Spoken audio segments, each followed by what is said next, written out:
मामला था। मैंने लायबिलिटी कभी समझा ही नहीं था। मेरे बाहर आने के बाद लगातार छोटे बड़े पैसों के तौर पर लोगों को पैसे जा रहे। पीआईपी, एसएलपी, आरएसएलपी अकाउंट डिपार्टमेंट के अंदर लोगों ने जा करके वहां पे आतंक करना शुरू किया, धमकियां देनी शुरू करी, पैसे जाते थे। हमारे हेड ऑफिस के अंदर पेट्रोल तक लेकर लोग गए उस टाइम जब हम पैसा दे रहे थे। अकाउंट सेक्शन में पेट्रोल छिड़क दिया गया स्टाफ के ऊपर। मेरे लिए सब चीजें बिल्कुल नहीं थी, मुझे नहीं पता था मामला कहां से कहां तक जा चुका है।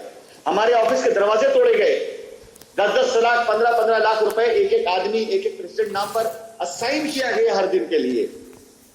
मुझे 1 महीने तक ये भी अंदाजा नहीं कि क्या हो रहा है, ये क्यों हो रहा है, क्योंकि मैं हर किसी से बहुत प्यार करता था। मुझे लगता था सब साइंस सिटी बहुत मोहब्बत करते, लेकिन बाहर दुकान खोल के रख दिया लीडरों ने।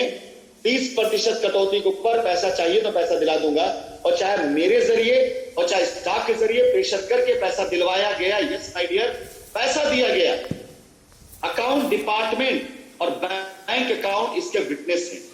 आप में से जितने लोग बैंक में हो, साइंस सिटी के नाम से जितने अकाउंट हैं उसके ट्रांजैक्शन नोट कर लें, निकाल लें। डेबिट वहां से हमारा जो है वो बैन है, क्रेडिट नहीं बैन है। अकाउंट ऑपरेशनल है, हम पैसे बाहर नहीं निकाल सकते हैं। आप उसकी स्टेटमेंट चेक कर लें और स्टेटमेंट के अंदर आप देख लें पैसा कहां गया है, आप क्लाइंट की डिटेल पाएंगे। ये लॉजिकल चीज मैं बता रहा हूं। आज ये बात बताना इसलिए जरूरी है ताकि सच्चाई से रूबरू आप रहे कि मैं बेईमानी नहीं कर रहा था, मैं गलत नहीं था। मैं जून की बात करूं, जुलाई की बात करूं, अगस्त की बात करूं, सितंबर की बात करूं, मैंने गलत नहीं किया था। पैसे गए लोगों को। ऑफिस के अंदर लोग आकर के कभी बंदूक लेकर आ रहे हैं, कभी कट्टा लेकर आ रहे हैं, कभी बवाल कर रहे हैं, कभी उपद्रव कर रहे हैं, कभी पेट्रोल छिड़क रहे स्टाफ पर, कभी किसी का दरवाजा लॉक कर दे रहे हैं, कभी स्टाफ को होस्टाइल कर दे रहे हैं, कभी एफआईआर की धमकी दे रहे हैं, कभी पुलिस लेकर चले आ रहे हैं, कभी 100 नंबर डायल कर रहे हैं। क्यों ऑफिस खोल कर रखा गया था साहब? ऑफिस बंद कर दिया तो क्या सब होता? एक एक स्टाफ 10,000, 15,000, 20,000 तनख्वाह पे काम करता था। क्यों ऑफिस आता था वो? सिर्फ इसीलिए कि कंपनी नियत देने की थी। भागना होता जब पैसा दे रहे तब भागे होते, तब नहीं भागी कंपनी। इसके बाद ऑफिस जब बंद किया गया, लोगों को बुलाया गया, लोग दुबई आते गए। बड़े अफसोस की बात है कि लोगों ने यह कहा जाकर झूठ बोला कि हम दुबई में जाकर के कई दिन उनसे मिलने की कोशिश किए, हमसे मिले नहीं, हमारा फोन नहीं उठाए। मेरे भाई, दुबई का वीजा, दुबई का टिकट, दुबई का होटल, विला के अंदर खाना हर दिन का ये कंपनी की तरफ से, मेरी तरफ से होता है। मतलब मैं टिकट भी दे रहा हूं, वीजा भी दे रहा हूं, होटल भी दे रहा हूं, खाना भी दे रहा हूं, और अपने ही लोगों के साथ यहां रह करके ऐश किया जा रहा है जाकर नाइट क्लब के अंदर। जो लोग कहते हैं खाने को मर रहा हूं, पैसा नहीं जेब के अंदर, दुबई के अंदर नाइट क्लब में जाकर के मुजरा देखा जा रहा है, वहां पैसे उठाए जा रहे हैं। न जाने ऐसे कितने मेरे पास लोगों के वीडियोस हैं, न जाने कितनी कंप्लेन मेरे पास लोगों के कि मेरे सामने टेबल बैठ करके रोया करते थे, पैसा नहीं है, और वहां जाकर के मुजरा देखा जा रहा है और पैसे उठाए जा रहे हैं। यहां से कोई ऐसा शख्स नहीं है जो खाली हाथ गया हो। और यह भी बता दे, दुबई जैसे शहर के अंदर कोई ऐसा माई का लाल नहीं है जिसकी जेब में पैसा ना हो, सर्वाइव कर जाए। 142 करोड़ रुपए का डेटा है अकाउंट डिपार्टमेंट में। अकाउंट खुलेगा, मैं कोर्ट में डालूंगा, इसको नोट रखिएगा। उतरे पीरियड में इसको मैं कोर्ट में डाल रहा हूं। 142 करोड़ रुपए हमने चुकाए हैं अदायगी के तौर पर, अपने कस्टमर्स की लायबिलिटी के तौर पर। चाहे बिड एंड हॉट डील का हो, चाहे पीआईपी का हो, चाहे एसएलपी का हो, आरएसएलपी का हो। लोगों ने क्या किया, आज बता दूंगा कि मैं कोई चीज छिपाऊंगा नहीं। अगर मैंने किसी को 5 करोड़ रुपए दिया तो 4 से 4.5 करोड़ रुपए खर्च हुए उनकी अपनी खुद की पर्सनल लायबिलिटी पर, अपने प्याउस वाली लायबिलिटी पर, अपने रिश्तेदारों की लायबिलिटी पर, अपने करीबियों की लायबिलिटी पर। हमारे एक बहुत अजीज, बहुत करीबी थे, उन्होंने बहुत साथ दिया हमारा, लेकिन तकलीफ के साथ कहना चाहूंगा कि अपने करीबियों की लायबिलिटी तकरीबन 1 करोड़ रुपए की थी। ताबड़तोड़ 15 दिन के अंदर प्रेशर डालकर, रिक्वेस्ट करके उन्होंने खत्म कराई। सारा कर दिया गया, 85 लाख रुपए तक दे दिया गया। सिर्फ 15% पैसा रह गया, उसके लिए धमकी मिलनी शुरू हो गई। उसके लिए गलत लोगों के साथ मिलकर के नारा लगाने लगे। साहब, किसी का 100 रुपए बाकी हो, 85 रुपए दे दो, और 15 रुपए ना मिला हो और वो जाकर के खड़े हो जाए। इसलिए नहीं खड़े हुए, वो इसलिए नहीं खड़े हुए कि मैं गलत कर रहा था। अगर गलत करता तो 85 रुपए क्यों देता? इसलिए कि सारा 85 रुपए अपनों का उतार दिया गया। अब जब कस्टमर्स की उतारने की बारी आई तो जाकर खड़े हो गए लोगों के साथ में कि आंदोलन करो, हम तुम्हारे साथ में हैं। ये आपके साथ हुआ है। 142 करोड़ रुपए जब दिया गया तो 142 करोड़ रुपए के अंदर 80 से 85% पैसा लोगों ने अपने ऊपर खर्चा किया। लोगों ने मुझसे काम के नाम पर गाड़ियां मांगी, 30 से ऊपर गाड़ियां कंपनी के नाम पे थी। एक गाड़ी केवल कंपनी ने बेची, नई गाड़ी थी, वो भी लायबिलिटी उतारने के लिए। जिन्होंने बिकवाया अगर ग्रुप के अंदर होंगे तो उन्हें पता होगा कि वो पैसा भी लायबिलिटी उतारने और कंपनी खड़ा करने के काम में था। आधे दाम पे गाड़ी होगी इसलिए नहीं बेची गई, गाड़ी बेचने की जरूरत पड़ गई थी। नई गाड़ी थी, 1 करोड़ रुपए गाड़ी थी, 55-60 लाख रुपए की कीमत तय हुई थी। ये इससे चलेगा कौन? हम है नहीं, तो गाड़ी वहां पे दे दी गई सिर्फ इसलिए ताकि लोगों को अपनी लायबिलिटी उतारने में काम आ जाए। लेकिन वो भी नहीं किया लोगों ने, वहां पर भी लोगों ने पैसा खा लिया और खाने के बाद ये कह दिया कंपनी भाग गई। मैं आपसे एक सवाल नहीं कर रहा हूं, मैं आपसे अपनी मजबूरी पूछ रहा हूं। मुझे बताइए, इसका मेरे अकाउंट बंद हो गए, मुझे बताइए 150 करोड़ रुपए बाढ़ देने के बाद, 150 करोड़ बढ़ जाने के बाद किस सारे संगठन बने, लोग पुलिस FIR कराने लगे, लोग गिरफ्तार होने लगे। क्या दूसरा आदमी होता, क्या वो ये प्रयास करता? कतई नहीं करता। अगर कोई दूसरा व्यक्ति होता मेरी जगह तो 150 करोड़ रुपए भी ना देता और प्रयास भी ना करता। वो बैठ जाता चुपचाप कि छोड़ो, जाओ, हटाने दो, इस तरह से चीजें की जा रही हैं तो खत्म करो, आगे मैं कोई प्रयास नहीं करूंगा। इसके बाद जब FIR हो गई, अकाउंट क्यों सीज हुए?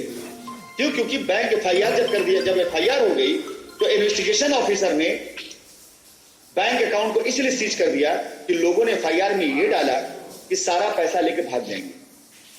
साहब, मैं आपके सामने खुले मन से चैलेंज कर रहा हूं, सारे बैंक अकाउंट को एक बार आप सभी लोग चेक करा लीजिएगा।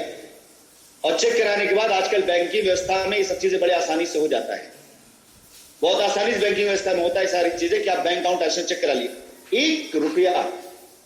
1 रुपया भी अगर व्यक्तिगत मेरे नाम पर, मेरे अकाउंट में या किसी ऐसे व्यक्ति के नाम पर गया हो तो थूक देना मुंह पर, झूठा मान लेना, गलत मान लेना। सारा पैसा ट्रांजैक्शन बैंक से हुआ है, गलत नहीं बोलना, आप चेक कर सकते हैं। और एक सूचना और दे दूं, बैंक अकाउंट सीज होने से पहले मेरे अपने अकाउंट के अंदर इतना पैसा था जो एक सफिशिएंट फंड होता है, करोड़ 2 करोड़ भी नहीं था क्योंकि हम तनख्वाह पे काम करते थे। लेकिन चेक करेंगे मेरे नेपाल जाने से पहले से लेकर नेपाल के आने के बाद तक और साइंस सिटी अकाउंट सीज होने तक वो पैसा वहीं रहा, मूव नहीं हुआ। वो पैसा मूव नहीं हुआ है, बहुत हुआ होगा, 1 लाख 2 लाख 3 लाख में मूव हुआ होगा, क्योंकि हमारे भी खर्चे। अब आप मुझे बताइए, एक सवाल यहां पर लॉजिकल मैं करता हूं कि जब मैं पैसा दे रहा था और कहीं से भी लाके देता, कैसे भी देता, लोग मेरा साथ नहीं दे रहे थे। जब मैं मीटिंग करता था, वीडियो कॉन्फ्रेंस, लोगों से कहता जाइए जमीनों पे काम करिए, कस्टमर्स की लायबिलिटी वहां से उतर सकती है, तो लोग हंसते थे मेरे ऊपर। फिर से काम कराने आ गए, फिर से काम कराने आ गए। बाबा, जमीनों के ऊपर पैसे आज पड़े, अगर 2000 एकड़ जमीन यहां पे है तो बताइए मुझे कि मैं क्या जादूगर हूं कि जाके जमीन से पैसा बना दूंगा?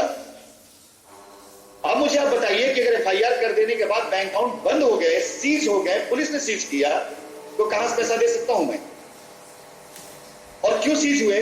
पैसा लेने के बाद, 150-200 करोड़ दे देने के बाद तब ये कहानी हुई। एक और स्टोरी बता दूं आप लोगों को, आप लोगों के दिमाग में LTL आता है, 10 लाख रुपए का LTL का अकाउंट था। मैं ये भी स्टोरी बता दूं, 10 लाख रुपए में मैं 15% ये कहता था कि कमीशन तौर पर रख लीजिए जिससे अपनी लायबिलिटी उतारिए।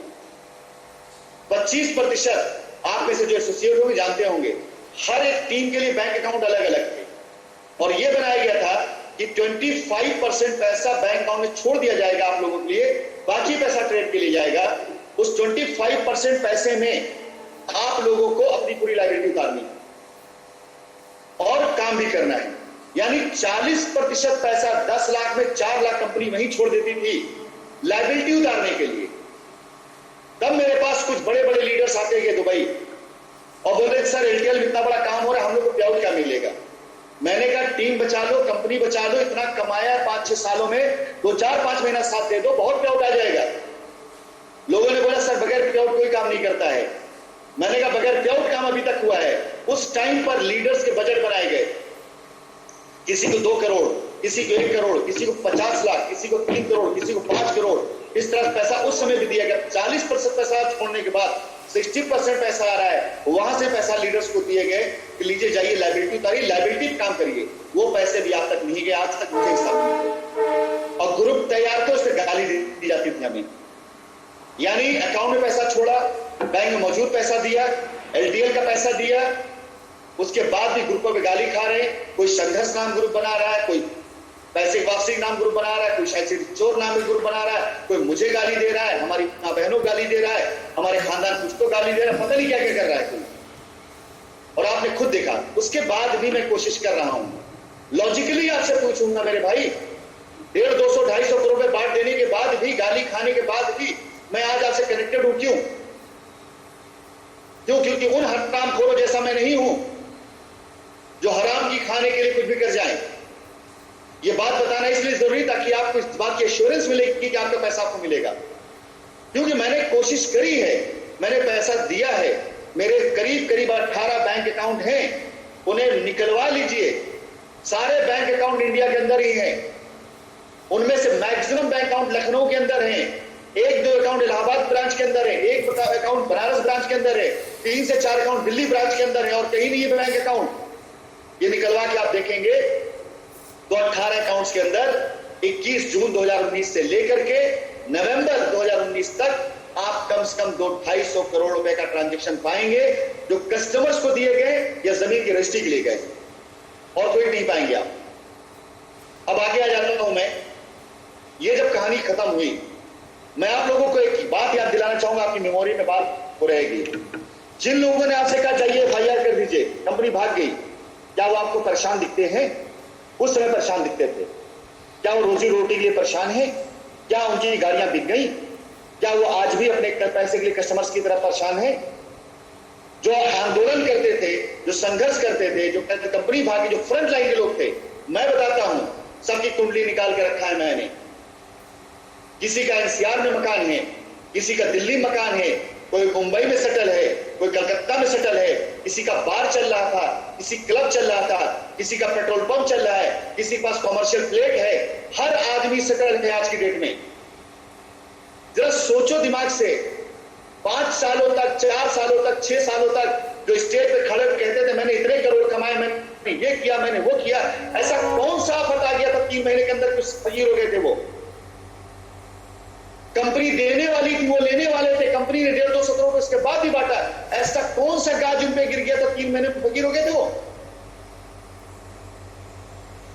जो 2013, 14, 15, 16, 17, 18, 19 में राजा बनकर घूमा करते थे, फ्लाइटों के सफर किया करते थे, महंगी गाड़ी मेंटेन करते थे, अपनी लाइफस्टाइल मेंटेन करते थे, ऐसा क्या हो गया 2019 में उनके साथ कि रोड पे आ गए? आपको यकीन होता है इस बात पर?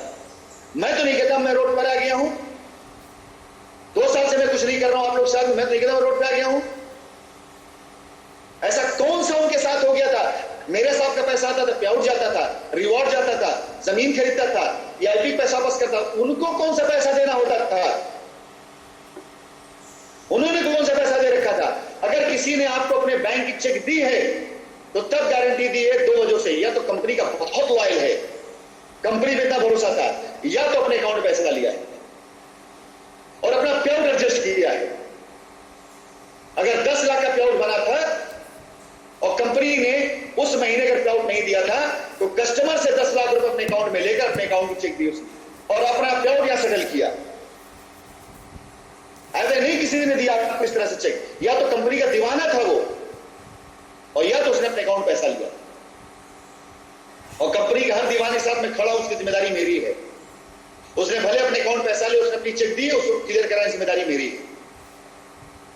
मैं अपने किसी आदमी को हारने नहीं दूंगा, गिरने नहीं दूंगा। अब आती है बारी ये पैसे का मामला था।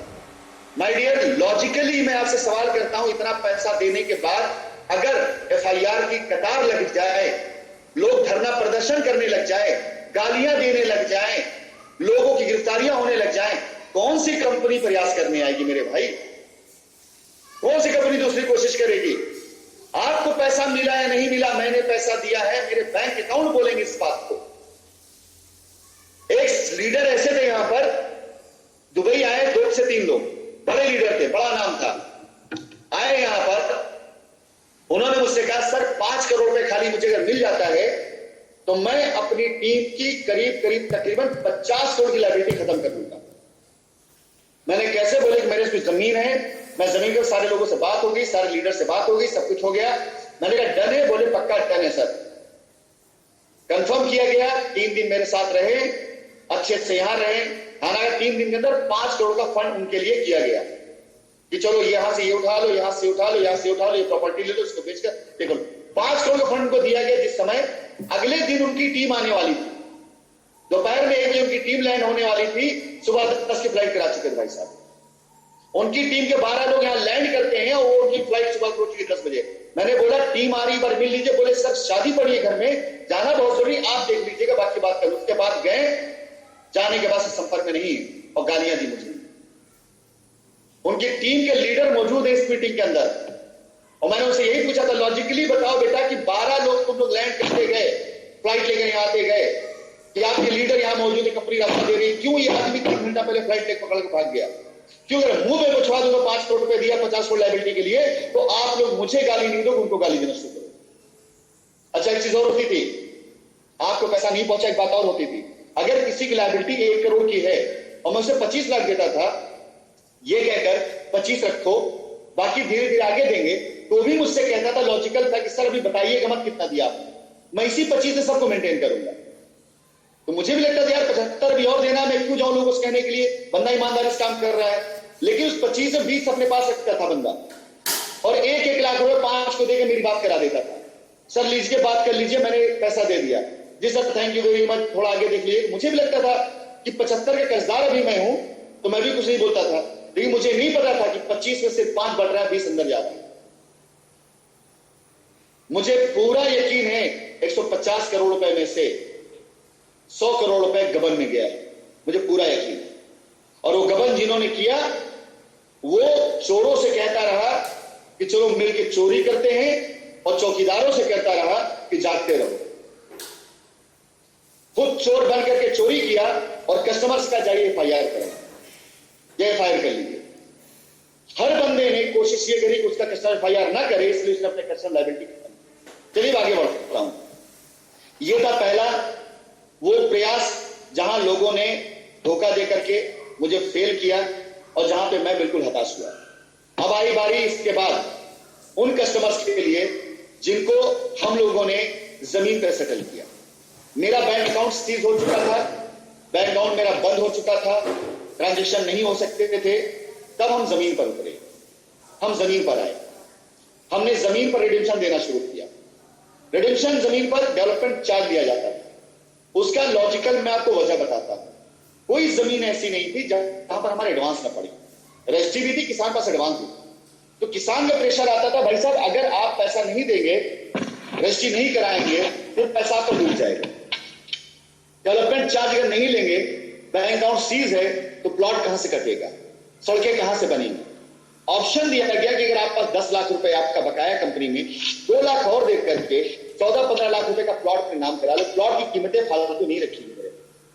हिंदुस्तान के अंदर बहुत सी नामी ग्रामी कंपनियां हैं, सहारा, पल्स, रोज वैली, जीटीएफएस, न जाने कितनी कंपनियां आज बंद हो गई। उनका जमीन देके लोगों ने वहां पर काम किया था, लेकिन एक भी कंपनी ने अपनी प्रॉपर्टी पर अपने पैसे से किसी कस्टमर को अदायगी नहीं करी, सिवाय शाइन सिटी के, सिवाय शाइन सिटी के। हमने जमीन पर उतार कर काम करना शुरू किया। लखनऊ के अंदर, कानपुर के अंदर, इलाहाबाद के अंदर हमने बहुत अच्छी रजिस्ट्रियां कराई कस्टमर्स की। लखनऊ के अंदर बहुत अच्छा बच्चों ने काम किया, जान हथेली पर रख कर काम किया। कानपुर के अंदर भी लोगों ने गालियां खाई, लेकिन जान हथेली पर रख के काम किया। अपने कस्टमर्स को दूसरे कस्टमर्स को मिलाकर वहां करना शुरू किया। होना क्या शुरू हुआ, आपसे सवाल करता हूं, हमारे बच्चे तहसीलों में जाकर कस्टमर की रजिस्ट्री करा रहे हैं। 10-10, 15-15 रजिस्ट्रियां रोज लग रही हैं। बख्शी का तालाब में लग रही है, मोहनलालगंज में लग रही है, और यहां पे 2-2 कौड़ी को उठाई गिरे, उनकी फोटो के ऊपर गद्दार, पिल्ला, इनाम लिख करके शेयर कर रहे हैं कि फला आदमी वहां रजिस्ट्री करा रहा है, पुलिस को फोन करके गिरफ्तार कराइए। कौन सा चोरी कर रहा है यार वो? 15 कस्टमर की लायबिलिटी अगर उतार रहा है तो 1 करोड़ की लायबिलिटी उस दिन खत्म कर रहा है।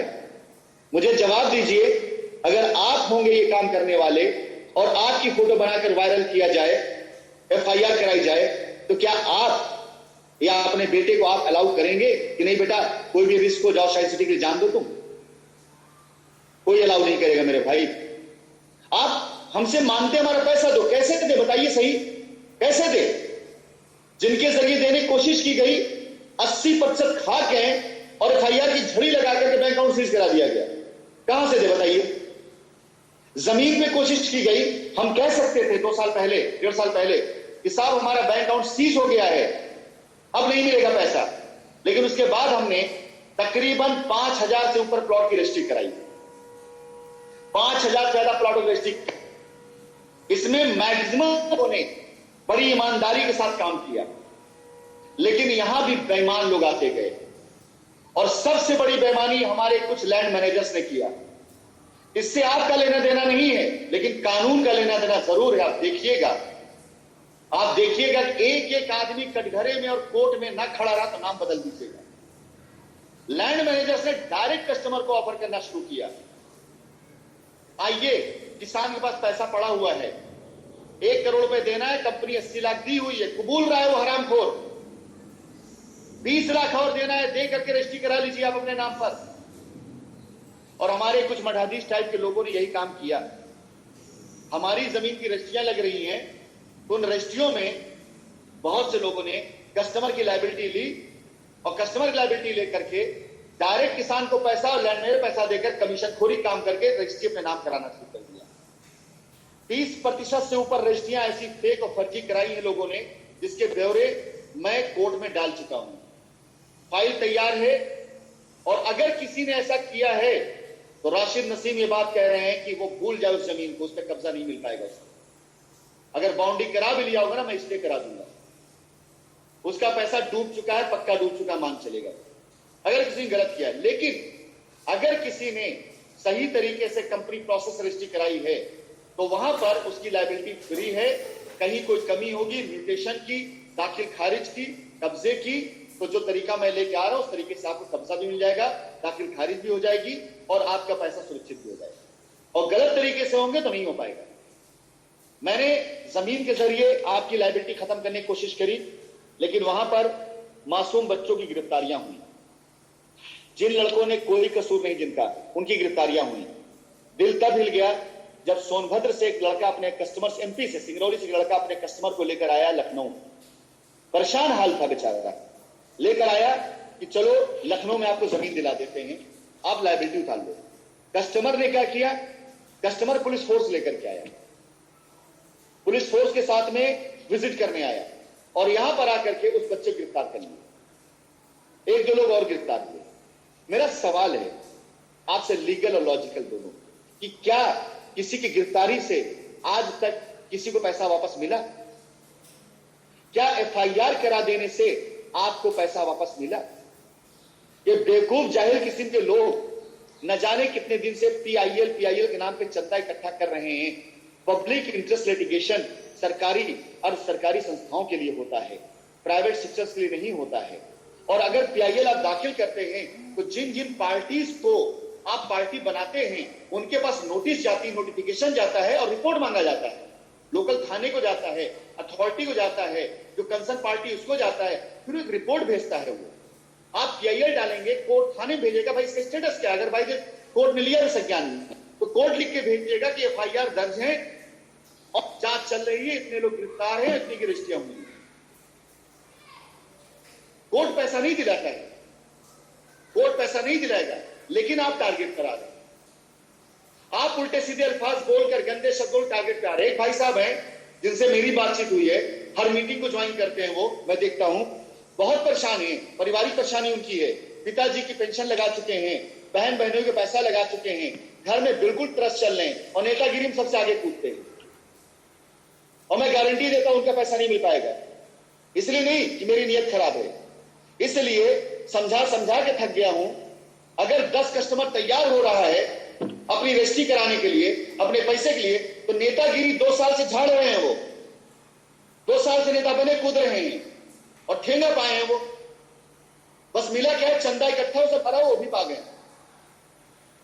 इस मीटिंग को भी ज्वाइन किया है उन्होंने, और मैं चैलेंज देके कह रहा हूं इस बात, मैं किसी को डरा धमका नहीं रहा हूं, मैं एक बात बोल रहा हूं कि अगर सहयोग देते इसी बात को लेकर, मैंने कहा था उनसे कि भाई साहब साथ दीजिएगा, अगर डेवलपमेंट चार्ज नहीं दे पाते हैं तो जिन्होंने आपकी जमीन दिलवाई है, जिन्होंने आप पैसा लगवाया है, मैं उसको जमीन दे दूंगा, वो जमीन बेच करके आपको पैसा दे देगा, सब्र कर लीजिएगा। 2 साल से कुछ नहीं बिगाड़ पाए, बस खाली नेतागिरी जिंदाबाद जिंदाबाद कर रहे हैं। साथ दिए होते 2 महीने पैसा मिल गया होता, और अपने साथ न जाने कितनों क्या पैसा डुबा चुके हैं वो। अब अगर इस तरह का उपद्रव किया जाएगा, जो लड़के आपसे कह रहे कि ठीक है परेशान मत हो, आप दो हमको अपनी लाइबिलिटी, हम जमीन बेच के पैसा देंगे, उसके खिलाफ एफआईआर कर रहे हैं आप। वो अपने घर नहीं रह पाता, डर के सोता है, पता नहीं कब पुलिस लेके आ जाए। कहां से लाइबिलिटी उतार पाएंगे मुझे बताइए। एक कंपनी जिसका बैंक अकाउंट सीज, जिसके लड़के जेल के अंदर, जिसका ऑफिस बंद, जिसके स्टाफ का कोई अता पता नहीं, वो कंपनी तहसीलों में रजिस्ट्री करा रही है। लड़के खतरे में हैं फिर भी रजिस्ट्री कराने जा रहे हैं। ऑथराइज सिग्नेटरी 10-15 तनख्वाह पाता है, वो जान हथेली पर रख के रजिस्ट्री कराने जा रहा है। परिवार के लोग कह रहे हैं, माँ बाप कह रहे हैं बेटा मत करो, पुलिस पकड़ ले, एफआईआर उसके नाम, क्या उसका कसूर है, फिर भी कंपनी रजिस्ट्री करा दे रही। क्या आपको लगता नहीं कि चमत्कार है ये? जरा आप अपने बच्चे को भेज के देखिए साहब, आपकी लाइबिलिटी है और आपका बच्चा ऑथराइज सिग्नेटरी हो और बाहर से खतरा हो कि आपका बच्चा अगर जाएगा रजिस्ट्री कराने तो पुलिस पकड़ सकती है। कानपुर के अंदर पोलिस्टार हमारा प्रोजेक्ट है, वहां एक बच्चा ऑथराइज सिग्नेटरी है, उसके फादर ने पूरी कंपनी मैनेज कराई, कंपनी बहुत वफादार लोगों में से है। उसके बच्चे के खिलाफ रोज एफआईआर की धमकी दी जाती है, फिर भी बच्चा जाकर एफआईआर की धमकी होने के बाद भी रजिस्ट्री करा के आता है। परिवार लगकर कंपनी के साथ दे रहा है, उसके बाद भी हरामखोर किस्म के लोग मुंह पे बोल रहा हूं होंगे इसके ऊपर, उसके बाद भी कम बखत ब्लैकमेल करने के लिए उनका कोई कसूर नहीं, उनके नाम पे एफआईआर करा देते हैं। हर दिन कानपुर के अंदर 10-20 लाख 30 लाख 40 लाख रुपए की लाइबिलिटी उतर रही थी, मैंने बंद करा दिया, मैंने अब नहीं उतरेगी। हर दिन 2-4 कस्टमर लाइबिलिटी उतर रही थी, बेकसूर थे, निर्दोष थे वो लोग। वो लैंड मैनेज कर रहा है और रजिस्ट्री कराने जा रहा है, उसके खिलाफ रजिस्ट्री एफआईआर क्यों कराएगी? फ्री में मेरे नाम पे प्लाट लिखो ने एफआईआर करा देंगे। ना उसने पैसा लिया, ना उसका कोई कसूर। मुझे बताइए कानपुर के अंदर अगर 200 प्लॉट की रजिस्ट्री करा कर लाइबिलिटी उतार दी गई, वो ज्यादा अच्छा था या धमका करके ब्लैकमेल करके किसी खिलाफ एफआईआर की रजिस्ट्री रोक देगी, वो ज्यादा अच्छा? कहां गलत है कंपनी? जब तक मुझे मौका मिला, जिसके नाम पर ऑथराइज सिग्नेटरी था जो, वो बंदा लगातार रजिस्ट्री कराने जाता रहा, लगातार जाता रहा रजिस्ट्री कराने के लिए, लेकिन उसके खिलाफ एफआईआर करा दी गई। अब अगर रजिस्ट्री नहीं हो रही है तो नई एफआईआर चढ़ेगी। अब बताइए कंपनी कहां गलत है? सेम इस सिचुएशन मोहनलालगंज के अंदर अभिनवदीप, मोहित, आफ्ताब 3 अलग अलग प्रोजेक्ट पर लाइबिलिटी उतार रहे थे। 20 से 25 प्लॉट की रजिस्ट्री तैयारी कर दी गई थी शाइन वैली पर, नेचर वैली पर रजिस्ट्रियां चल रही थी, सॉलिटेड सिटी पर रजिस्ट्रियां चल रही थी। आफ्ताब लगे थे लीगल चीजों को देखकर वहां पर लेखपाल बुलाकर पैमाइश करा कब्जा दिलाने में। उनके खिलाफ बिला एफआईआर करा, उनको अंदर कर दिया गया। क्या ये किसी के बच्चे नहीं है? क्या किसी के बाप नहीं है? क्या इनका परिवार नहीं है? साहब, अभिनवदीप श्रीवास्तव की पत्नी के नाम पर भी एफआईआर, उसके नाम पे एफआईआर जेल के अंदर, बूढ़ी विधवा मां घर के अंदर बीमार। आप जरा सोचिए, इंसान बन करके मैंने फोन किया उसकी मां को, वो रो रही थी, जवाब नहीं दे पाए, और उनकी बहू घर से इस लीडर से भाग गई, कहीं पुलिस उसे गिरफ्तार न कर दे। दूध मुहे बच्चे को लेकर एक औरत अपने घर से भाग जाती है सिर्फ इसलिए कि उसका हस्बैंड अपने लोगों की लाइबिलिटी उतारने के लिए मैदान में जाकर रजिस्ट्री करा रहा है, उसको पुलिस पकड़ ले गई। और बूढ़ी मां घर के अंदर, कोई खाना बना के देने वाला नहीं। ऐसे कोविड की सिचुएशन में, ऐसे हालात में कौन सी कंपनी करेगी यार रजिस्ट्री जाकर? कौन लाइबिलिटी उतारने काम करेगा? और हम गलत हैं, हम बेईमान हैं, हम चोर हैं, हम डिफॉल्टर हैं, या वो लोग हैं जिन्होंने काम करवाया? अभिनवदीप बाहर आ गए, मोहित बाहर आ गए, आफ्ताब बाहर आ गए, क्या उनकी लायबिलिटी उतर गई जिन्होंने काम किया? और आज ये बात इसलिए कहनी पड़ रही मेरे भाई, इसकी नौबत नहीं पड़ती। इन सब के बाद अब मैं रास्ते पे आ रहा हूं, एक्चुअल पे आ रहा हूं। लीगल का कितना गलत इस्तेमाल किया आपने वो बता रहा हूं, और मैं क्या करने जा रहा हूं बताने जा रहा हूं, और मैंने क्या दिया पैसा वो मैंने बताया। ये सारी चीजें नहीं हो पाई, आप तक सही बात नहीं जा पाई। लोगों ने इसलिए कंपनी को गलत बताया क्योंकि लोगों को अपनी लायबिलिटी खत्म करके आप कर लेना था। अब मैं एक्चुअल पे आ रहा हूं, मैं करने क्या जा रहा हूं मेरे भाई। जब ये सारी चीजें हो गई, कंपनी का भी अपना लीगल पैनल होता है। आप में से जो लोग लीगल के जानकार होंगे, जिनके घर परिवार में वकील होंगे या खुद एडवोकेट होंगे, वो इस लॉ को बेहतर तरीके से जानते होंगे। हिंदुस्तान के अंदर कंपनी एक्ट के लिए एनसीएलटी भी है कि आप अगर अपनी लायबिलिटी में फंस चुके हैं और लायबिलिटी नहीं उतार पा रहे हैं और आपको लगता है कि आप बैंक के कर्जे में हैं, डिफॉल्टर हो गए हैं, तो कंपनी की सारी एसेट ले जाकर के एनसीएलटी को दे दें। आप नेशनल कंपनी लिक्विडेशन ट्रिब्यूनल, जहां पर आपने पूरी की पूरी कंपनी को लिक्विडेट कर देते हैं कि साहब मेरे सर पर ये लायबिलिटीज हैं और मैं नहीं उतार पा रहा हूं, सरकार इसको लेकर रास्ता मुझे बताए। या पब्लिक कंप्लेन पर भी एनसीएलटी उसको ले लेते अपने कब्जे में, और लेने के बाद कंपनी के टोटल वैल्यू को वैल्यूएट किया जाता है। एक ईआरपी वो घोषित किया जाता है जो सारे ट्रांजैक्शन चेक करता है। कस्टमर के द्वारा आए हुए हर एक नंबर के ट्रांजैक्शन को चेक किया जाता है, और जिन जिन लोगों ने एक नंबर से पैसा किया है उन्हें चिट्ठी जाती है और वो आकर अपने पैसे का प्रूफ देते हैं, और प्रूफ देने के बाद फिर उसको समय दिया जाता है कितने दिन के अंदर इसको लिक्विडेट करके आपका पैसा आपको दे दिया जाएगा। अगर कंपनी की लायबिलिटी 20 रुपए की है और एसेट 10 रुपए है तो हर किसी को आधा आधा मिलेगा। और कंपनी की लायबिलिटी अगर 20 रुपए की है, एसेट 40 रुपए की है, तो सबको सबका देकर बाकी बच्चा फंड कंपनी दे दिया जाता है। ये एक एनसीएलटी है जिसमें कंपनी के मेंबरान, कंपनी के डायरेक्टर कोई इन्वॉल्वमेंट नहीं होता और ना हम पर कोई एफआईआर होती। जेपी ग्रुप जैसे ग्रुप ने और नोटबंदी के बाद न जाने कितने बिल्डर ने यही किया। बैंक से कर्जा लिया, नहीं चुका पाए, लोगों से पैसा लिया, कंस्ट्रक्शन नहीं कर पाए, एनसीएलटी में चले गए, और आज की डेट में इंसॉल्वेंसी का ठप्पा लगवाकर वो दूसरा कोई काम कर रहे हैं। अब मैं आ जाता हूं, इस रास्ते पर मैं नहीं गया। इस रास्ते पर मुझे मेरी लीगल टीम ने कई बार प्रेरित किया, मैं नहीं गया, क्योंकि इसके अंदर वो लोग मर जाते जिन्होंने पेमेंट कैश में दी, जिन्होंने पेमेंट एसोसिएट को दी, जिन्होंने पेमेंट किसी और के अकाउंट में दी। फिर मेरा रोल खत्म हो जाता, सिर्फ आप और ईआरपी होते। आपका पैसा बैंक में आया, वो पैसा आपका, और कंपनी से जो पैसा लोगों को गया, 1 का 2, 2 का 4, वो रिकवरी में आ जाता।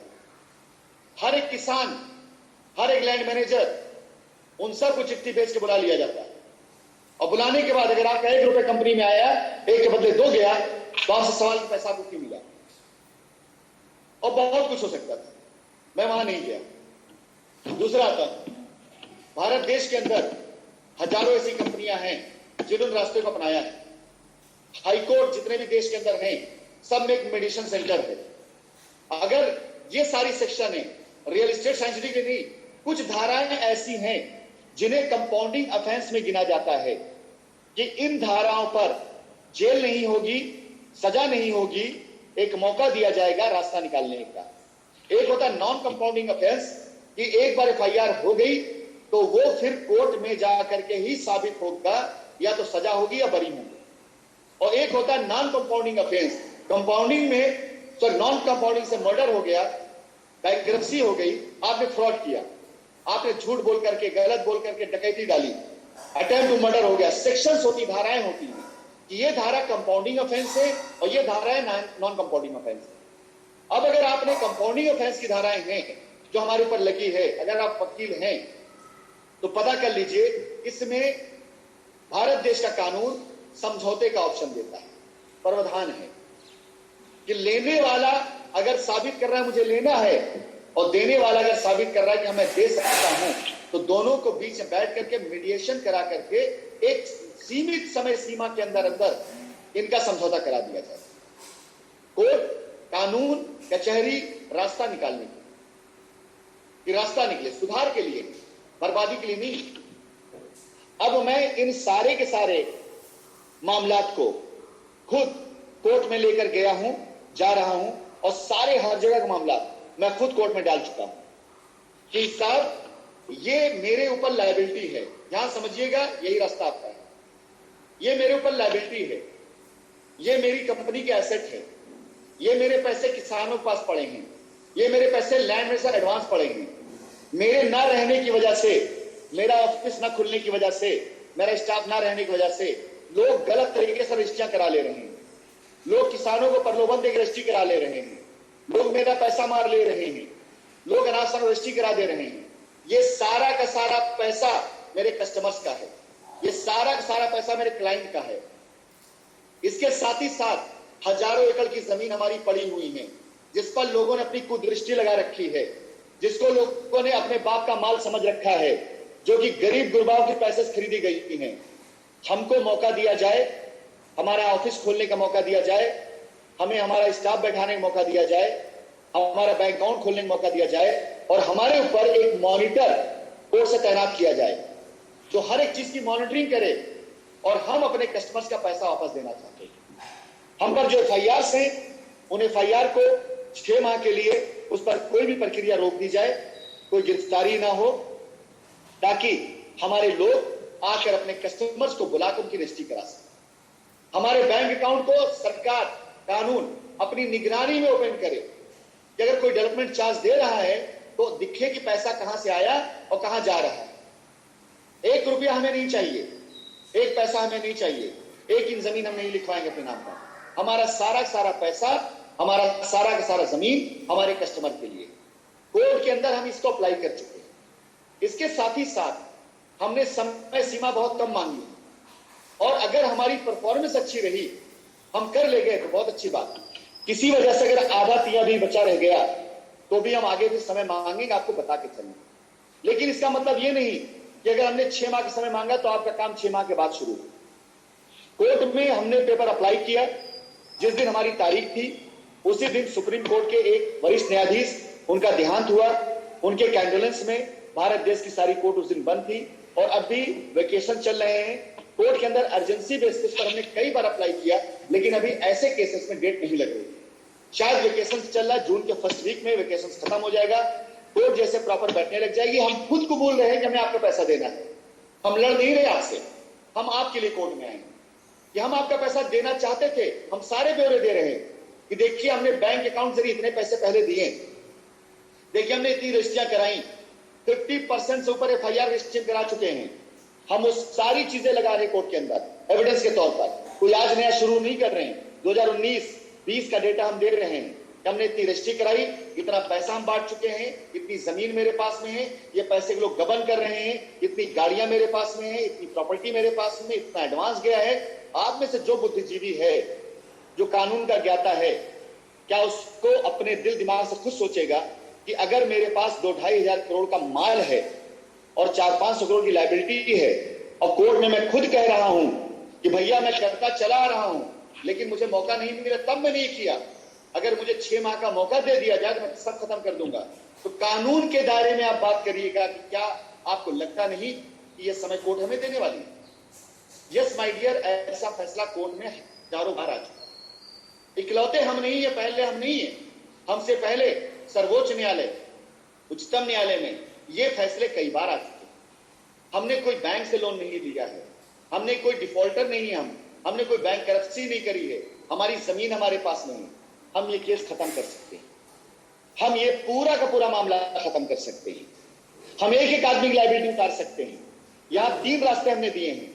पहला रास्ता, जिन जमीनों पर हमें कोई एडवांस नहीं देना है, हम वहां पर तकरीबन 1 लाख से लेकर 5 लाख वाले लोगों के लिए हम रास्ता लेके आ रहे। अगर जमीन चाहिए तो विदाउट डेवलपमेंट चार्ज दिया रजिस्ट्री करा लें।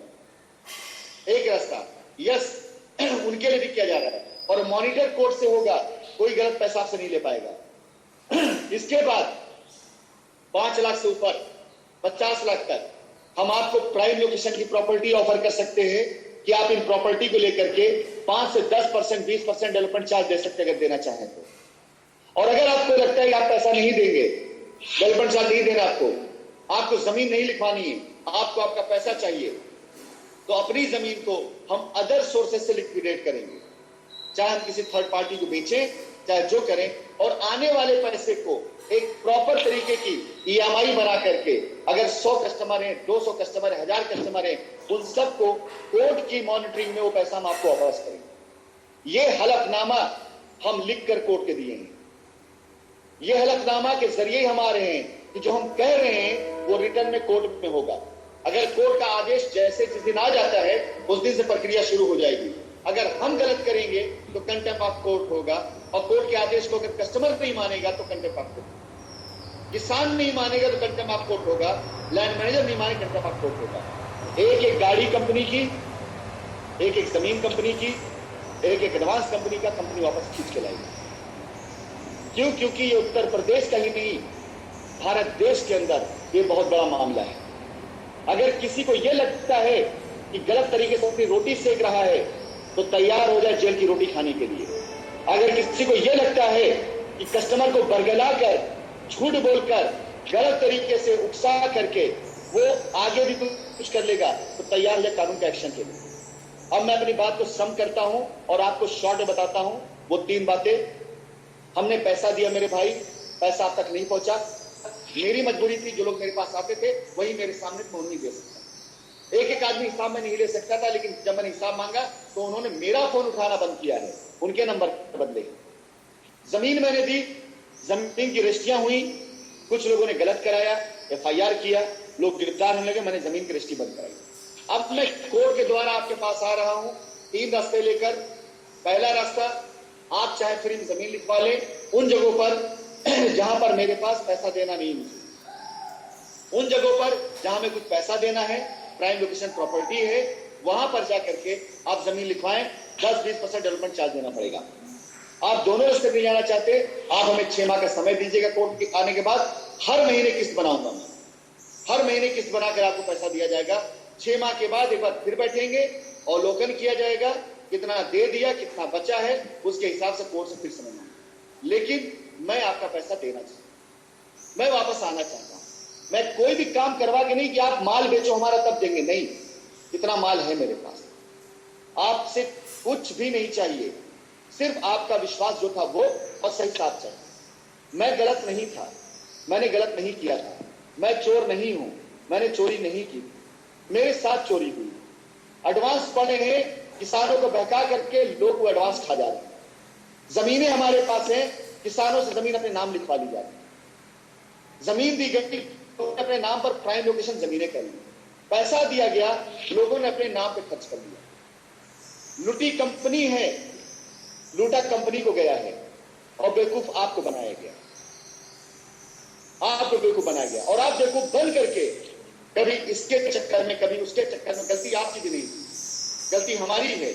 लेकिन वो वक्त नहीं था कि मैं ऐसे सामने आता, क्योंकि उस वक्त अगर मैं आता तो ये सारे लोग जो आपके बीच प्रयास किए थे ना कि तुम दंगा करो, तुम फसाद करो, FIR कराओ, तो उस समय उनका पल्ला भारी। आज सब करके वो हार गए हैं। या सोचिए क्या क्या नहीं कहा गया, एम्बेसी में मेल करिए, ये करिए, वो करिए, इंटरपोल करिए।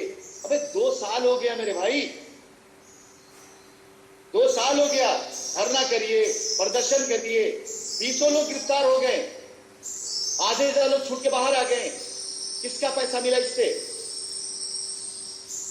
लॉजिकली मैं आपसे पूछता हूं, मैं पैसा देना चाहता हूं, आप मेरा साथ देना चाहते हैं या वही करना चाहते हैं?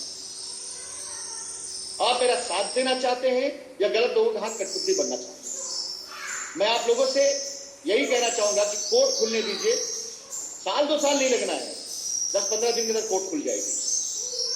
कोर्ट के अंदर सबसे पहले हम अपीयर होंगे, आपको एक एक चीज की जानकारी दी जाएगी, और जिस दिन कोर्ट से हम डायरेक्शन लेकर आए 6 माह लेंगे आप, सिर्फ 6 माह, क्योंकि कोर्ट का आदेश होगा। उसके बाद हम भी झूठ नहीं बोल पाएंगे, उसके बाद हम भी नहीं, हम हलफनामा देके बैठे हुए हैं कि हम पर पैसा है, हम देना चाहते हैं,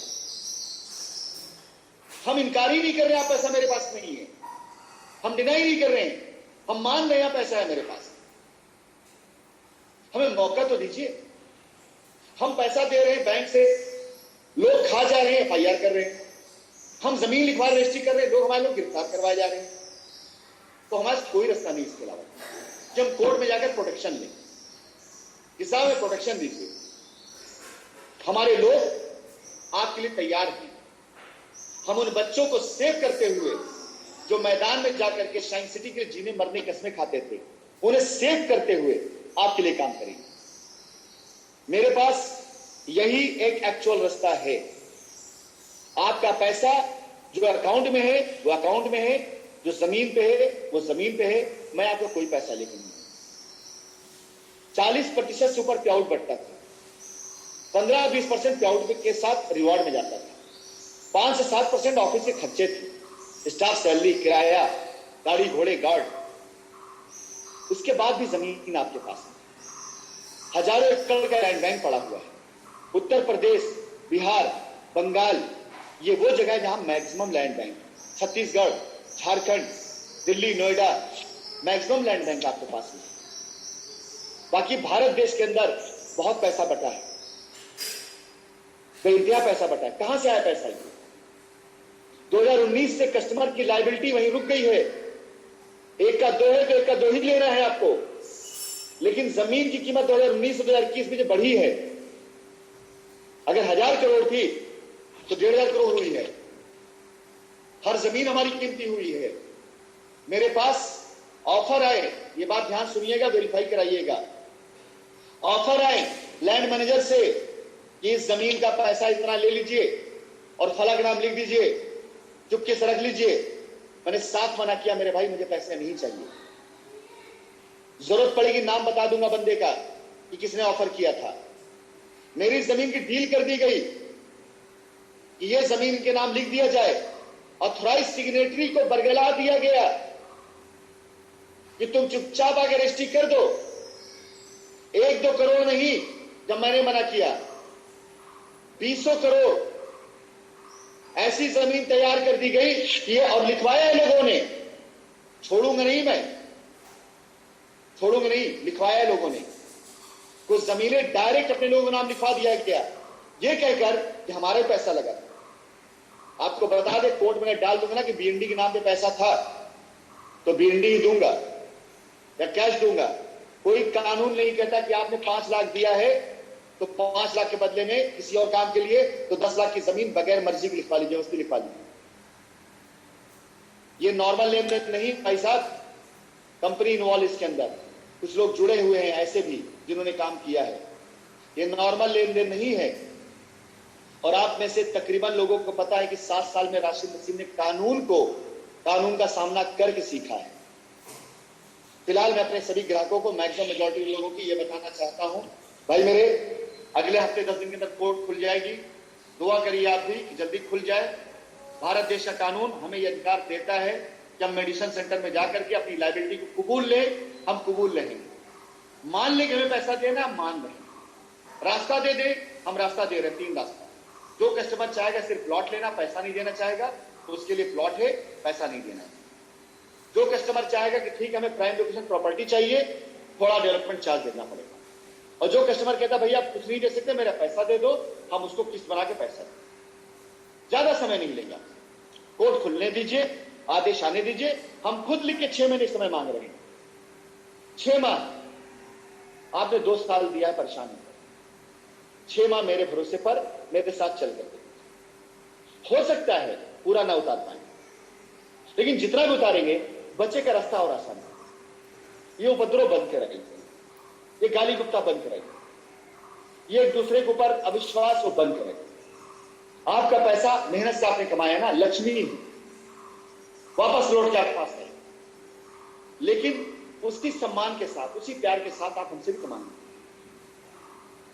आपने जब दिया था ना तो आपके लिए देवता थे, आज कैसे राक्षस हो गए? हाँ, हम आपके सामने नहीं आए थे शायद इस कंफ्यूजन में लोगों ने देशद्रोही बनाया। अरे यार कौन सा देशद्रोह काम किया मैंने? जब तक मैं हिंदुस्तान के अंदर था कम से कम 400 से 500 बच्चों की शादी कराई। हिंदुस्तान के अंदर था, हर महीने सैकड़ों बच्चों की स्कूल की फीस जाती थी, यतीम खानों पैसा जाता था। कितने इलाज कराए मैंने, कितनों की मदद करी मैंने, कितने गरीब बच्चों को उठा करके कहां से कहां पहुंचा दिया। मैं देशद्रोही हूं? जाने क्या क्या लोगों ने नहीं कहा। भारत देश को टैक्स दिया मैंने, मेरे यहां रेड आई थी सर्विस टैक्स की, चेकबुक लेकर मैं बैठा था, 1 रुपया टैक्स नहीं मारूंगा। बताओ कितना पैसा है। 50 लाख बोला उन्होंने, मैं 75 दे रहा था। 1 करोड़ बोला उन्होंने, मैं 1.5 करोड़ से काट के दी। मैं देशद्रोही हूं। 2018 के लास्ट तक ईडी की इंक्वायरी फेस करके आया हूं। कुछ लोगों ने लेटर डाला, ईडी ने संज्ञान में लिया, लोग उसका फायदा लेते कि मैंने ईडी का वो कर दिया, मैंने ईडी करा दिया। 6 महीना 8 महीना बीत गया, 6-8 महीना बीत गया, कितनी गिरफ्तारी होगी। अरे हम भी तो अपना पक्ष रखेंगे। आपको बेवकूफ बनाया जा रहा है, कानून के दायरे में फंसाकर आपका पैसा फंसाया जा रहा है। कल अगर किसी एजेंसी ने आपसे मांग लिया हिसाब कि जी साहब साइंस सिटी को आपने पैसा दिया, दिख गया, पैसा कहां से आया, पैसा कहां से आया, क्यों उलझनों में उलझने जा रहे हैं, क्यों दिक्कतों में फंसने जा रहे हैं। और बाकी मर्जी आपकी, आप जो करना करें। लेकिन मैं Rashid Haseeb, chairman shine group, आपका कर्जदार हूं, आपका पैसा देना चाहता हूं। साल 2 साल नहीं लूंगा। कोर्ट खुलने के बाद कोर्ट के डायरेक्शन में, उसके दिशा निर्देश में मैं खुद वहां करके आपके बीच में रह करके कानून के प्रोटेक्शन में आपकी लायबिलिटी उतारूंगा। मेरी आवाज से, मेरी बात से, मेरे चेहरे से अगर आपको छल लगता है तो मेरा साथ मत दीजिएगा।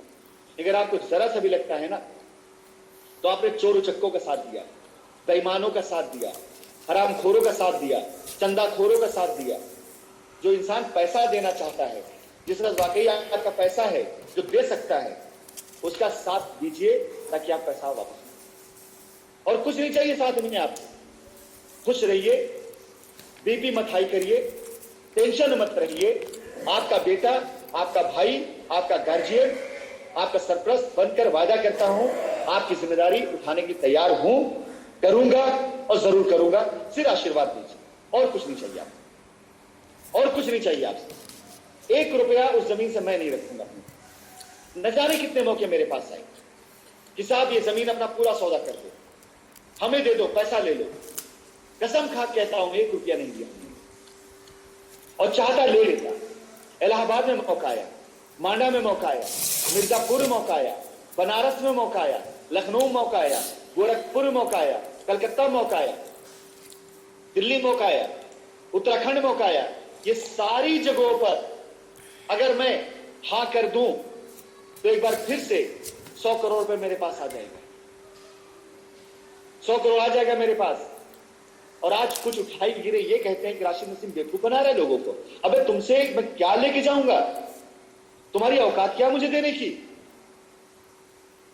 मेरे दिल्ली एनसीआर का प्रोजेक्ट 100 करोड़ का है, 60 करोड़ पार्टी डील कर रही थी मेरे साथ में, 30 करोड़ पहले देकर 30 करोड़ 1 साल देने की बात कर रही थी। मैंने साथ मना किया, और लड़के मौजूद है ग्रुप पे, उन्हें भेज के विजिट कराया और कहा बेटा 30-35 लाख का फ्लैट है, मात्र 5-5 लाख रुपए फ्लैट इकट्ठा करना और कंस्ट्रक्शन कराना, फिनिश कराना, पैसा वहीं लगाना, 100 करोड़ लायबिलिटी उतरेगी। 60 करोड़ 1 साल मिले, 30 करोड़ पहले मिल जाता। उत्तराखंड के अंदर पैसा पड़ा हुआ है, 2.5-3 करोड़ वहां से आ रहा था, साफ मना कर दिया, नहीं चाहिए, लायबिलिटी उतरेगी। बीच क्रिएटिव डाला, कंपनी का पैसा पड़ा, जाइए लायबिलिटी उतारी। कुछ लोग गए वहां विजिट करके आए। इलाहाबाद के अंदर 5.5 करोड़ रुपया ऑफर हो रहा था जेडएसडी पर, आप ही के पीछे लोग हैं। साफ मना किया कि 20 करोड़ रुपए की लायबिलिटी उतरेगी, नहीं।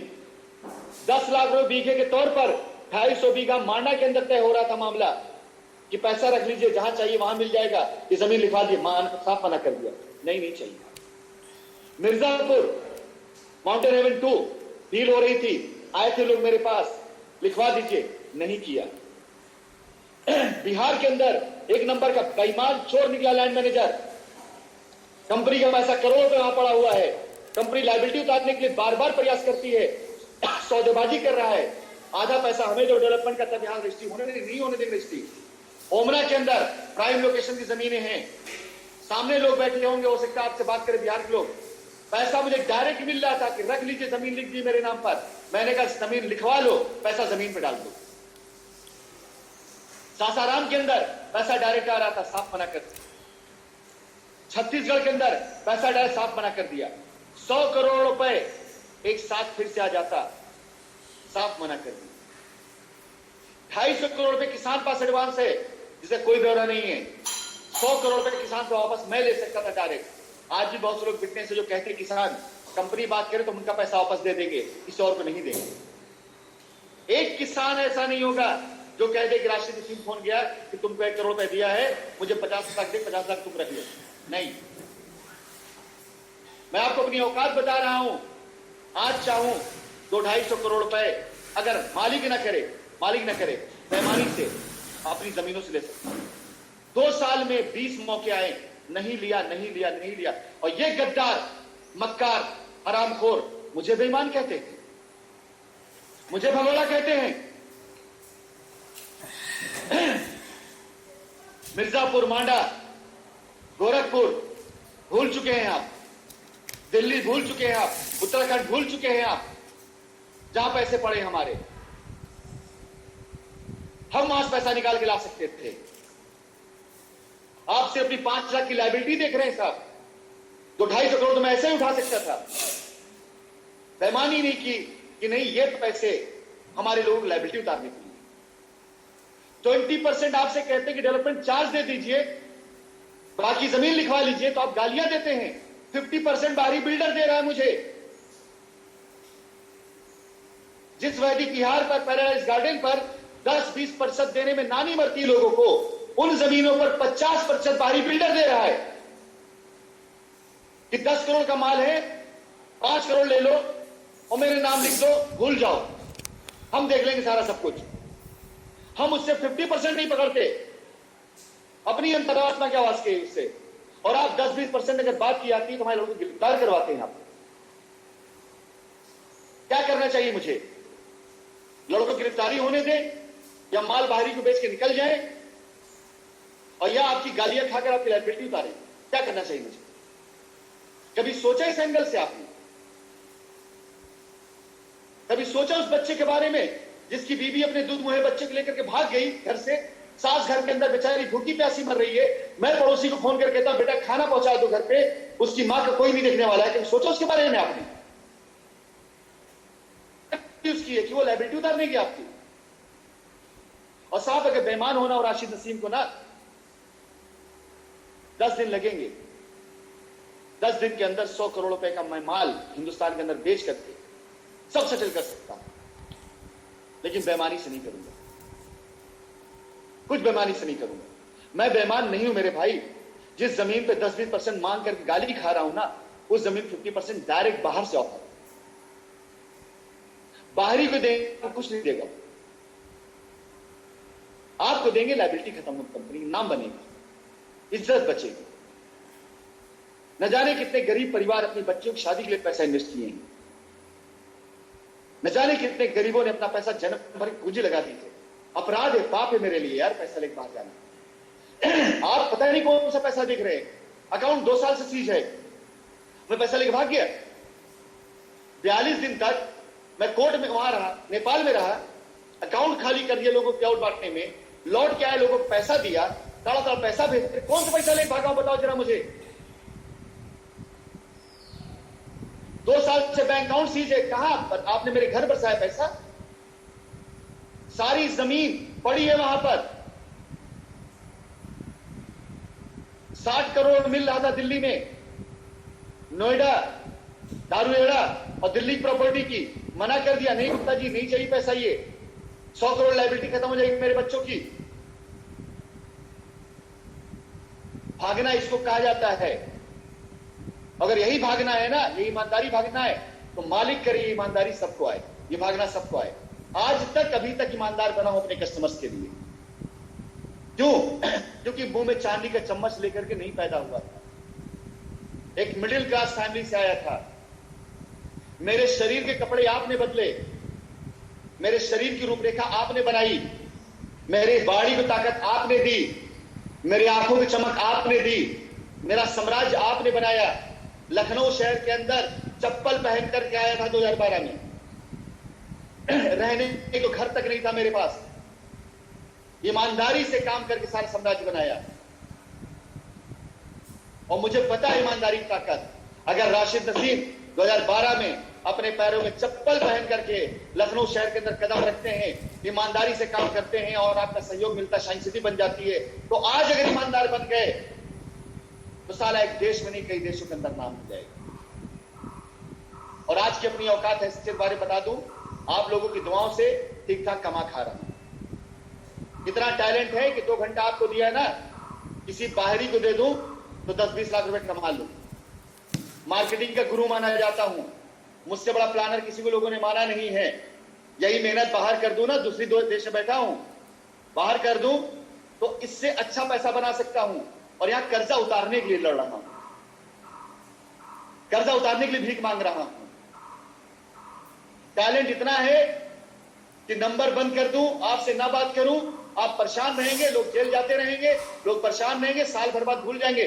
2 साल तक मैंने नहीं भूलने दिया आपको, इसलिए गाली खाता हूं। सहारा को लोग भूल गए, रोज वैली भूल गए, पल्स भूल गए। छोटी छोटी कंपनी आई थी लखनऊ के अंदर, सोना दे रही थी, बकरी दे रही थी, मछली दे रही थी, बाइक दे रही थी, कार दे रही थी, सब भाग गई, सब भूल गए लोग। सबका एमडी चल गया, 6 महीने लौट के आ गया। बहुत संतुष्ट रहूंगा अगर आप लोगों से दूर चला जाऊंगा, लेकिन जीवन भर खुद को माफ नहीं कर पाऊंगा। आपके लिए आया हूं, हाथ जोड़ के निवेदन है, अंतरात्मा की आवाज पे आया हूं, आपके बीच आना चाहता हूं। मेरे साथ काम करें या ना करें, फैसला आपका है। अपना पैसा ले, इसका मुझे मोहलत दीजिए। भीख नहीं मांग रहा हूं, गिड़गिड़ा नहीं रहा हूं, मजबूर नहीं हूं, कोई दबाव नहीं है। कर्तव्य है मेरा, मुझे मेरे कर्तव्य को निर्वाह करने में मैं राशिद नसीम को पर्सनालिटी बना रहा हूं कि एक बार चुका दिया ना, साल 6 महीना लगेगा। एक बार चुका दिया, आप अपने रास्ते में अपने रास्ते। गाली तो नहीं दोगे घर में बैठकर यार, गाली तो नहीं दोगे। मेरा परिवार, मेरा कुनबा, मेरे लोग ये तो नहीं कहेंगे कि खानदान का कलंक था ये। 2000 करोड़ से ऊपर का लैंड बैंक है, जिसकी प्लॉटिंग करके 10,000 करोड़ की वैल्यू बनती है। 400-500 करोड़ रुपए खाली एडवांस और ऐसी प्रॉपर्टी के तौर पर है। कितनी लायबिलिटी उतारना है बताइए तो सही। और अगर मैं लीगल हिसाब कर दूंगा ना, तो जो लोग लेके बैठे हैं आधी हो जाएगी, आधी। 1 का 2, 2 का 4 कर चुका हूं लोगों की। अगर लीगल पे आ जाऊंगा ना तो रिकवरी मांग लूंगा। 10,000 से ऊपर गाड़ियां दी है मैंने हिंदुस्तान के अंदर। कंपनी अकाउंट से पैसा गया है, गाड़ी एक्स के नाम पर है। लीगल पे आ जाऊंगा ना, सारी गाड़ी खींच के आ जाएगी। न जाने कितने लोगों को बैंक अकाउंट के अंदर पैसे पड़े बगैर टीडीएस के। लीगल पे आ जाऊंगा ना, कंपनी लायबिलिटी हो जाएगी। बस जो लोग ऐसे सोच से इस ग्रुप में जुड़े हुए हैं ना, जिनके पास चीजें हैं, दुआ करिए ये दिमाग ना घूमने पाए। ये दिमाग घूम गया तो कस्टमर की लायबिलिटी पूरा कर दूंगा, मैं उतार दूंगा। लेकिन जिन लोगों ने मजा लिया है ना कस्टमर के साथ में, जिन्होंने नाम खराब किया कंपनी ना, उनकी जिंदगी आने वाले वक्त अगर भारी ना कर दो, नाम बदल देना लीगल चक्कर में। फाइनेंशियल करप्शन है ये, मैं देने को तैयार हूं। छाती में दम है, भूता है, तो तुम भी आके देने को तैयार हो जाओ। मैं ले तो लूंगा। मैं आपसे यही निवेदन है, एक बार मुझे मौका दीजिए आने का, आपका कर्जा उतारने की। ठीक नहीं मांग रहा हूं, सिर्फ इज्जत, आप सम्मान की। आपसे यही निवेदन है, एक बार विश्वास करें। 6 महीने के लिए समय दीजिए। कोर्ट का फैसला आ जाने के बाद आप खुद देखेंगे, दूध का दूध और पानी का पानी, सही क्या था, गलत क्या था। अपनी बात को मैं आज यही खत्म करूंगा। फिर से एक बार आप लोगों से यही कहते हुए, आपसे छोटा हूं तो छोटा भाई, बच्चा समझ कर आशीर्वाद दीजिएगा। आपसे बड़ा हूं तो गार्जियन समझ के भरोसा करिएगा, लेकिन मौका दीजिए। हाथ जोड़ के निवेदन है, गलत लोगों के हाथ मत आइए। मैं अपने कर्तव्य का निर्वाह करना चाहता हूं, आपकी कसम मैं रियली बता रहा हूं। मुझ पर कोई प्रेशर नहीं सिवाय अपनी अंतरात्मा। मुझ पर कोई दबाव नहीं है, मुझ पर कोई लीगल दबाव नहीं है सिवाय अपनी अंतरात्मा की। किसी के किए कुछ नहीं हुआ है आपकी भलाई में सिवाय मेरे किए।